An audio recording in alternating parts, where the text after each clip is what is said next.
বেঈমান খাইতেছে কিনা দুনিয়া? তো আল্লাহ তাআলা বলে কুলু ওয়া তামাত্তাউ কালিলান, এই নাফরমান কিছু সময়ের জন্য দুনিয়ার মধ্যে খা, ভোগ কর, ইন্নাকুম মুজরিমুন, কিন্তু মনে রাখিস তুই কিন্তু নাফরমান, তুই কিন্তু পাপী, আমি কিন্তু তোরে ছাড়বো না। কবরের প্রথম রাত থেকে হাসরের ময়দানে আমি দেখবি তুই বান্দা আমি কত কঠিন কত কঠোর, তোরে আমি দেখাবো। ভাত খাইতে লইছ খাও, ভাত খাইতে লইছ খাও বান্দা, এখানে আটকামু না, এখানে আমি জানোয়াররাও আটকাই না, আমি জন্তু জানোয়াররাও খাইতে দেই, তোরে দিতাম না কেন বেটা, খা বেটা। কিন্তু ইন্নাকুম মুজরিমুন, মনে রাখো 7টা বাজে নাস্তা করতে বসছো, আল্লাহ যেন ডাক দিয়ে বলে বেঈমান খা, ঠিক আছে নাস্তা, কিন্তু মনে রাখিস ফজরের নামাজ পড়স নাই, আমি হিসাব রাখছি। রাত 10টা বাজে খাইতে বসছো বেঈমান, ঠিক আছে খা, কিন্তু মনে রাখিস এশার নামাজ পড়ো নাই। ঘর করলা, ফার্নিচার বানাইলা, ঠিক আছে থাকো, তো মনে রাখো এগুলো সুদের টাকা, এগুলা কাস্টমারে ঠকাইয়া মিথ্যা বইলা ওজনে কম দিয়া ওই টাকা আমি জানি, আমি বান্দা দেখব। ওয়াইলুন ইয়াউমাইযিন লিল মুকাদ্দিবিন, আবার বলতেছে আল্লাহ মিথ্যাবাদী নাফরমান তোমাদের জন্য বড় বেশি দুর্ভোগ, লাঞ্ছনা, আযাব তোমাদের জন্য, আযাব। এই জন্য আল্লাহ তাআলা বলছেন এটা। এরপরে আবার বলে দেখেন ওয়া ইযা কিলা লাহুমুর কাউ লা ইয়ারকাউন, এই ছেলেরা তোমরা সবাই শোনো, আল্লাহ তাআলা আবারও বলতেছে সমস্ত মিথ্যাবাদী নাফরমান তোমাদের জন্য হাসরের ময়দানে কেন লাঞ্ছনা হবে, এর প্রধান কারণ ওয়া ইযা কিলা লাহুমুর কাউ লা ইয়ারকাউন, যখনই বলা হতো নামাজ পড়তে, যখনই বলা হতো রুকু করতে, যখনই বলা হতো সেজদা দিতে, লা ইয়ারকাউন, আল্লাহ তাআলা বলেন সে রুকু করে না, সেজদা দেয় না, নামাজ পড়ে না, নামাজ পড়ে না। আল্লাহ বলেন আমি এতবার বললাম, এতবার বললাম, একটা দিনে 5 বার মসজিদে আজান হলো, একটা মহল্লায় শুধু একটা মসজিদ না, এক এক ওয়াক্তে এক একজনের কানে কমপক্ষে 10টা মসজিদ থেকে আজানের আওয়াজ আসে, ঠিক কিনা বলে? কি রে বান্দা এত শক্ত হইলি কেমনে বান্দা, আমার এত বড় আসমান জমিন দিয়া, এত বড় কায়নাত দিয়ে বান্দা আমি তোকে লালন পালন করলাম, বিনিময়ে তুমি একটা সেজদাও দিলা না। 365 দিনে খোদার একটা বছর কোনো দিন ফজরের নামাজ পড়লা না, এ কেমন জিন্দেগি বাপ? এত এত কঠিন মানুষ কেমনে হয়, এত পাষাণ মুসলমান কেমনে হয় বাপ বলেন? আর কতগুলো কথা বললে বলেন। এই জন্য নওজোয়ান আমার অনুরোধ রইল, নওজোয়ান নিজেরে বরবাদ করে দিও না বাপ, নিজেরে শেষ করে দিও না, নষ্ট করে দিও না, কষ্ট পাইবা বাপ। একদিন কবরে তোমার 14 গোষ্ঠীর কেউ থাকবে না, একদিন হাসরের ময়দানে তোমার পাশে কেউ থাকবে না, তুমি শুধুই একা। আল্লাহ তাআলা বলছেন বান্দা আমি এত বড় কোরআন নাজিল করলাম, তারপরে আর কি বললে তুমি ঈমান আনবে? আর কেমনে বলতাম আমি? নবীজি জিজ্ঞেস করবে, খোদার কসম নবী জিজ্ঞেস করবে, উম্মত 23টা বছর আমি দিন রাত কাঁদছি রে উম্মত, তুই জানোস না উম্মত আমি তোর জন্য কি পরিমাণ কাঁদছিলাম, সারাটা রাত আমি কেঁদেছি, তায়েফের পাথরের আঘাতে আমার পিঠ ছিদ্র ছিদ্র করে ফেলছে, আমি ক্ষুধার কষ্টে পেটে পাথর ভাঙছি, আমার ঘরের চুলায় আগুন জ্বলে নাই, আমি দান্দার শহীদ করে সারাটা দেহ রক্ত মাখা হয়ে বেহুশ হয়ে উহুদের প্রান্তরে পড়েছিলাম, এত কাঁদলাম, এত রক্ত ঝরাইলাম, 23 বছরের বিনিময়ে উম্মত আমি বুঝি তোর কলজাটা নরম করতে পারলাম না। কি বলবেন ভাইয়া? এই ছেলেরা বাপ কি বলবা তোমরা বলো দোস্ত? আমরা যারা মুমিন নিজেদেরকে চিনি, জানি যে আমরা মুসলমান, আমরা মুমিন, তো আমাদের কাছে আল্লাহ তাআলা সবচেয়ে গুরুত্বপূর্ণ একটি জিনিস চায়। কোরআনুল কারীমে আল্লাহ তাআলা আমাদের মুমিনদেরকে, ইমানদারদেরকে ডাক দিয়ে দিয়ে বারবার এই চাওয়াটা বলেছেন, ইয়া আইয়ুহাল্লাযীনা আমানুত্তাকুল্লাহ, এই কথাটা আল্লাহ তাআলা কোরআনুল কারীমে বহুবার বলছেন। হে ইমানদারগণ, হে মুমিনগণ, তোমরা যারা বুঝো যে তোমরা মুসলমান, তোমরা মুমিন, তোমরা ইমানদার, তো আমি আল্লাহ তোমাদেরকে বলছি ইত্তাকুল্লাহ, তোমরা তাকওয়া অবলম্বন করো, তাকওয়া অবলম্বন করো, আল্লাহকে ভয় করো, তাকওয়া গ্রহণ করো। এই কথাটাই তাকওয়া। প্রত্যেকটা ইমানদার, প্রত্যেকটা মুসলমান ছোট বড় জওয়ান বুড়ো, আমাদের সমস্ত ব্যক্তিকে আল্লাহ তাআলা বলেছেন বারবার ইত্তাকুল্লাহ, আল্লাহকে ভয় করো, মানে তাকওয়া অবলম্বন করো। ছেলেরা তোমরা ভাই এই হাতে ধরা যে মোবাইলগুলো এটা নামায় ফেলো। আরে ভাইয়া আমাদের চেহারার দিকে তাকায় আসুন, শুধু শুধু এই মোবাইলটা নিয়ে ব্যস্ত হওয়ার কিচ্ছু নেই বাপ। এতে এমনিতেই মোবাইলে অনেক বয়ান আছে অনর্থক, এটার দিকেই যদি পুরা তাকায়া থাকো তো তাইলে আলেমের দিকে তাকাইবা কেন? এই জন্য দোস্ত এটা জরুরি বিষয়, এটা এতটুকু বোঝা উচিত, সবসময় মনে রাখা দরকার। সারাক্ষণ মোবাইল এটা নিয়ে ব্যস্ত থাকা এটা আসলে একটা অসভ্যতা ছাড়া আর কিচ্ছু। এটা এত পাগল মানুষ হয় না আসলে। সামান্যতম বিবেক কাজ করা উচিত, বুদ্ধি বিবেচনা, নিজের আকল দেমাগ কাজ করা উচিত যে ভাই আমি কতক্ষণ।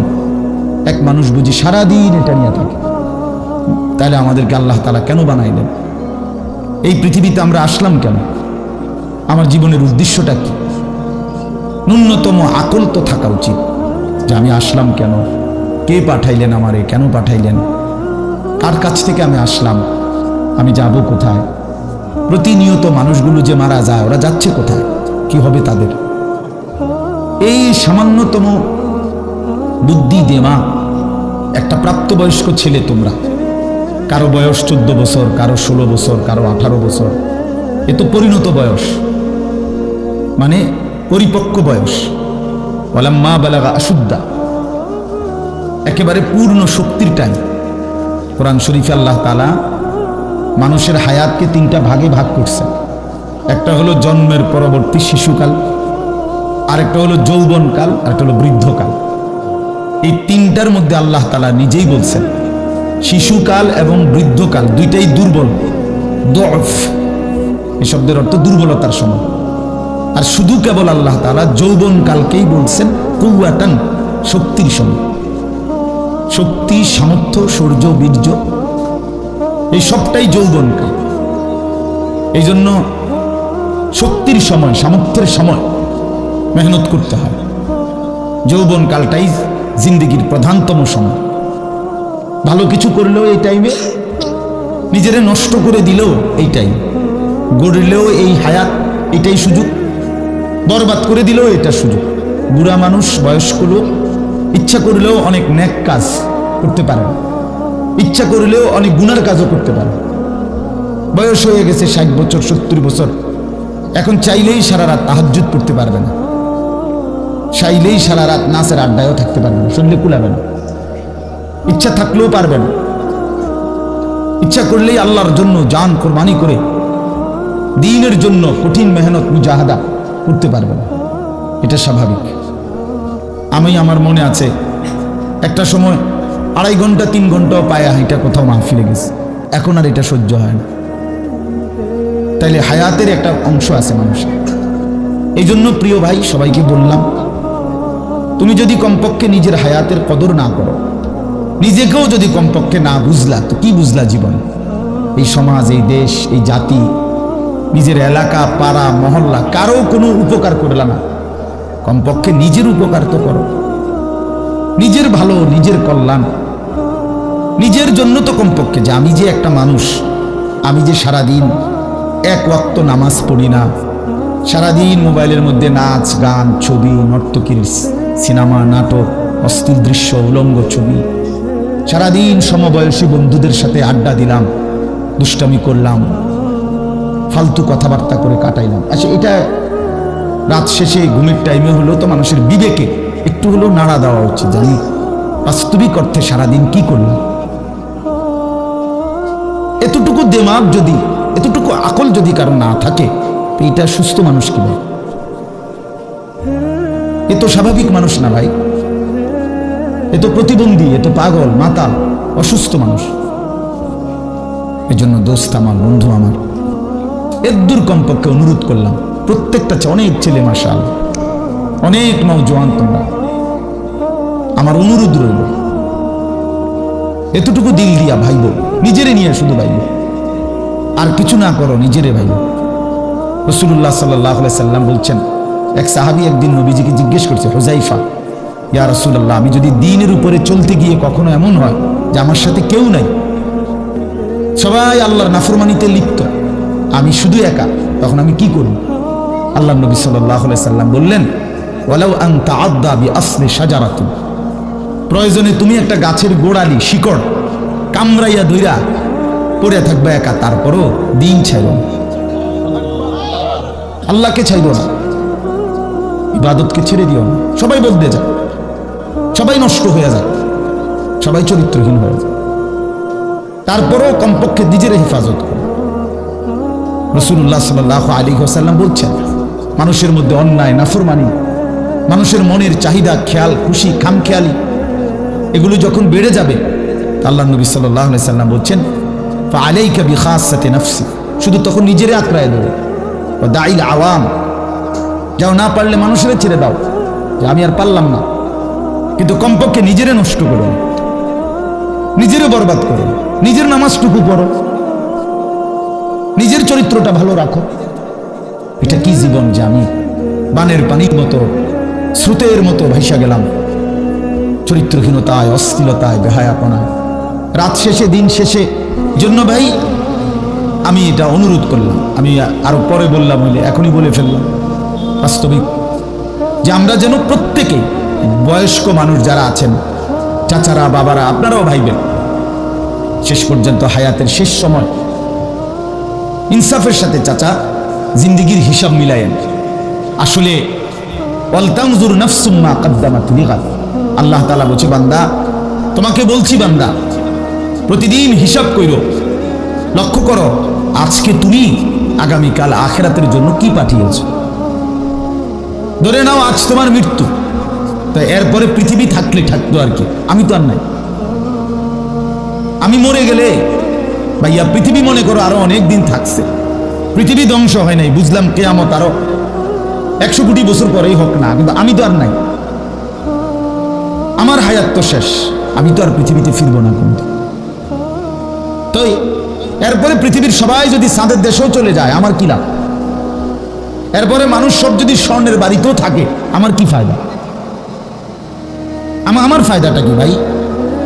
বাবা বলে সুদের টাকা দিয়া, ঘুষের টাকা দিয়া, হারামের টাকা দিয়ে, আল্লাহর নাফরমানি করে, অবৈধ পন্থায় হারাম রোজগার করে ঘর বাড়ি দিয়ে গেলেন, ছেলে পেলে করে, তো ছেলে পেলে করে দিয়ে গেলেন, কিন্তু আপনি তো থাকতেন না, আপনি তো খুব অল্প সময়ের ব্যবধানে কবরে চলে যাবেন, তো সেই কবরে কেমনে থাকবেন? তো নিজের ঘরকে অরক্ষিত করে, নিজের ঘরে ডাকাত রাইখা আপনি বুঝি আরেকজনের ঘর বাঁচাইতে গেলেন। আপনার ঘরের আগুন লাগছে, আপনি বুঝি আপনার ঘর নিভাবেন না। এই বোকামি আমাদের বয়স্ক লোকরা করেন, শেষ বয়সে হারাম টাকা, সুদের টাকা দিয়া, অবৈধ টাকা দিয়া, কিস্তিতে টাকা দিয়া ঘর করে দিছে, জমি কিনে দিছে, বাজারে ভিট লইয়া দিছে, দোকান নিয়ে দিছে, বিদেশ পাঠাইয়া দিছে, বাপ হিসাবে 12 লাখ টাকা সুদে নিছে, কিস্তিতে নিছে। হায় মুসলমান, কি করলেন? ওই বিদেশ যাইতে যাইতে যদি আপনি মরে যান, এরপরে এই টাকা, এই হারামের টাকা দিয়ে আপনার কবর কি হবে? তো নিজের ঘর, নিজের কবর বরবাদ করে দিলেন কেন চাচা? এই জন্য দয়া করে বয়স্ক চাচা আপনাদেরকে বলি, নিজের উপরে রহম করেন। 60 বছর বয়স, এখনো বিড়ি সিগারেট খান, তো ছাড়বেন কোন দিন? 60 বছর বয়স, এখনো চা দোকানে বসে বসে রঙিন টেলিভিশনে নাচ গান দেখেন, তো ছেড়ে দিবেন কোন দিন চাচা? হ্যাঁ, আপনি মরবেন কোন দিন? কবরে যাবেন কোন দিন? এখনো সময় হয় নাই, আখিরাতের কথা মনে পড়বার টাইম আজও হয় নাই। 60 বছরও কবরের কথা মনে পড়লো না। আহা, কি পাষাণ মানুষ! মুসলমান এত শক্ত হয় কেমন? ইমানদার এত কঠিন হয় কেমনে ভাইয়া? এই জন্য দয়া করে আল্লাহ তাআলা আমাদের কাছে চায়, বান্দা তোমাদের ইমান, তোমরা মুমিন, তোমরা আমার ইমানদার বান্দা। এই জন্য আমি তোমাদেরকে বলছি, ইত্তাকুল্লাহ, ইত্তাকুল্লাহ, ইত্তাকুল্লাহ, ইত্তাকুল্লাহ। তোমাদেরকে বলছি, আপন মনে করে বলছি, তোমাদের ইমান আমি নিলাম, তোমাদের মুসলমানের পরিচয়টা আমার দেওয়া। আমি যদি মুসলমান মায়ের ঘরে জন্ম না দিতাম, তো পৃথিবীর কোনো শক্তি তোমারে ইমানদারের ঘরে জন্ম দিতে পারতো না। আমি বানাইছি বান্দা, ইন্না খালাকনাল ইনসান, মানুষকে তো আমি সৃষ্টি করেছি। মিন নুতফাতিন আমশাজ, স্বামী স্ত্রীর মিশ্র বীর্যের ফোঁটা থেকে আমি বানিয়েছি। তাহলে কোন ঘরে কাকে দেব, কোন দিনের মিলনে কাকে দেব, এ তো আমার ফয়সালা, আল্লাহ তাআলার ফয়সালা। এই জন্য বাপ আমার, আল্লাহ তাআলা আমাদেরকে ঈমান দিয়েছেন, আমাদের মুসলমানের পরিচয় দিয়েছেন। আমি 72 বছর বয়স, এমন বয়স্ক লোক, উনি হিন্দু, উনারে আমি কালেমার দাওয়াত দিছিলাম 2.5 ঘন্টা, 3 জন আলেম নিয়া 2.5 ঘন্টা আমি উনারে বুঝাইছি। উনার 2 ছেলে মুসলমান হয়ে গেছে, মুসলমান বড় হয়ে গেছে, ওরা বাচ্চা কাচ্চা নিয়ে সংসার। কিন্তু ওই চাচা 72 বছর বয়স, আমি নিজে অজরে কাঁদছি বেচারার সামনে, ওই চাচার সামনে চোখের পানি ফেলে কাঁদছি। আমরা 3 জন মাওলানা কাঁদছি ওনার সামনে, যে চাচা আপনার 2টা ছেলে মুসলমান, আপনি কালেমাটা একটাবার পড়েন, আপনি জাহান্নামের আগুন থেকে বাইচা যাবেন। উনি বলতেছেন আমি এটা পড়ব না, পড়ে নাই, একবারও বলে না। তখন আমি আমার সাথীদেরকে বললাম, দেখেন 72 বছর জীবনের চলে গেছে, এই লোকটার জবান দিয়ে কোনোদিন তার মালিকের নাম উচ্চারণ হয় না। আর অথচ আমরা সেই ছোট্টবেলায় 2 বছর বয়সে মায়ের কাছ থেকে যখন কথা বলা শুরু হয়েছে, আমাদের মার মাধ্যমে, বাবার মাধ্যমে, ছোটবেলায় মক্তবের হুজুরের মাধ্যমে থেকে শুরু করে আজকে পর্যন্ত কত লক্ষবার, কত হাজারবার এই কালেমা আমরা, আল্লাহ তাআলা আমাদেরকে উচ্চারণের তৌফিক দান করেছেন। এই নিয়ামতের কি শুকর বাপ, আল্লাহ তাআলার এই দয়াটার শুকরিয়া কি করবেন? আল্লাহ যে আমার মুসলমানের ঘরে জন্ম দিয়েছে। আমি যদি কোনোদিন কালেমা না চিনতাম,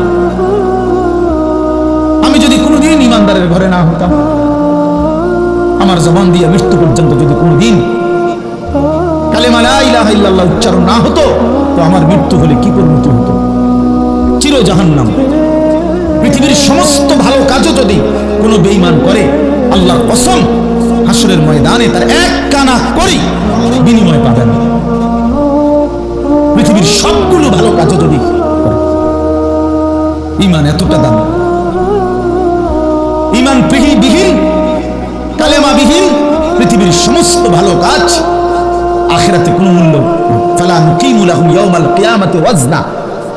কোরআন শরীফে আছে, আল্লাহ তাআলা বলেন, সমস্ত কাফের বেঈমান আমি আল্লাহ তাআলা হাসরের দিন, কিয়ামতের দিন তাদের জিন্দেগীর সমস্ত কর্মকাণ্ড মিজানের পাল্লায় যখন রাখা হবে, ফালা নুকিমু লাহুম ইয়াউমাল কিয়ামাতি ওয়াজনা, তখন আমি আল্লাহ তাআলা তার কোনো ওজন মিজানের পাল্লার মধ্যে আসবে না। 100 গ্রামও হবে না, 10 গ্রামও হবে না। মানে ঈমানবিহীন কোনো আমলের, কোনো কর্মকাণ্ডের, কোনো ভালো মন্দ, কোনো ভালো কাজের বিনিময় নাই। আল্লাহ তাআলা আমাদেরকে ঈমান দিয়েছেন, আল্লাহ তাআলা আমাদেরকে মুসলমান পরিচয় দিয়েছেন। জন্ম থেকে, ছোট্ট থেকেই আমরা প্রত্যেকেই বলতেছি আমি মুসলমান, আমি মুমিন। এটা অনেক বড় সৌভাগ্য বাস, অনেক বড় ইহসান ও করম, মালিকের অনেক বড় দয়া।